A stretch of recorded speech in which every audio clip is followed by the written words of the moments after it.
I had just managed to get my daughter to sleep when my phone rang. It was my mom, Brenda, sobbing like she was at a funeral. "Sarah, your father posted 10 photos of Lily on Facebook this month, but only one of me. Does he think that Brad is more important than his own wife?" I rubbed my temples, feeling a migraine coming on. "Mom, Jesus Christ, it was a kindergarten assignment. Stop overthinking it." Not even 5 minutes later, she called again. "I just checked the credit card statement. Your dad spent twice as much on Lily as he did on me. Don't bring the kid over next month. I can't look at her without feeling sick." "Fine," I said, barely holding back a scream. "Whatever. Honestly, it's my dad who's going to be pissed about not seeing his precious granddaughter, not me." I finally drifted off to sleep, only to be jolted awake by a ringtone loud enough to wake the dead. "Sarah, I can't sleep." Brenda's voice was manic. "You need to arrange a marriage for Lily tomorrow. Find her a fiancé. Once she belongs to another family, your dad won't be able to get his hands on her." My brain short-circuited. I finally snapped, screaming into the phone. "Are you seriously competing with a 5-year-old right now? She's a baby. An arranged marriage? What is this, the dark ages? If you can't sleep, go pop a Xanax and leave me alone." I hung up, thinking my anger would shut her up. Brenda usually plays the role of the fragile, submissive housewife. I didn't think she'd actually do anything crazy. I was wrong. The next morning, my phone was blown up with 999 plus notifications. WeChat was frozen from the sheer volume of her spam. My anxiety spiked. Brenda is 50 and has high blood pressure. If she stayed up all night raging, she might actually stroke out. I called her back.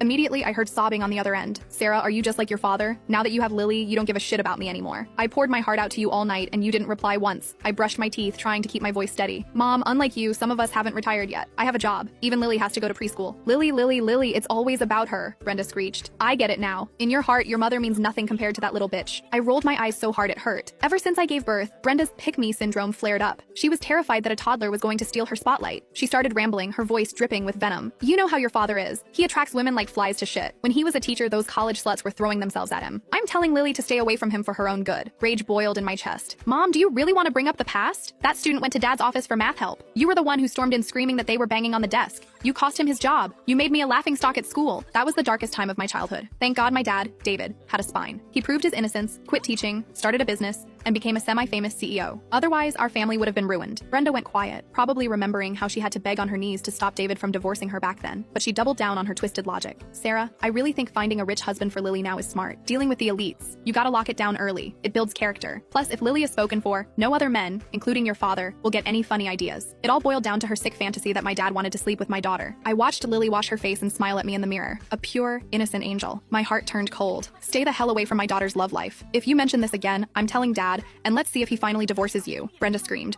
cursing me out, calling me an ungrateful brat who threatens her own mother. I hung up, hugged Lily, and kissed her soft cheek. I dropped her off at the prestigious private preschool and went to work. But around 3 p.m., I got a call from the teacher. "Mrs. Sarah, is your mother Mrs. Brenda Song? She's here with a strange man, and she's hysterical. She's trying to forcibly take Lily. You need to come now." My heart hammered against my ribs. I abandoned my meeting and sped to the school. At the gate, a crowd of parents was watching Brenda wail, snot and tears running down her face. "You don't understand. My daughter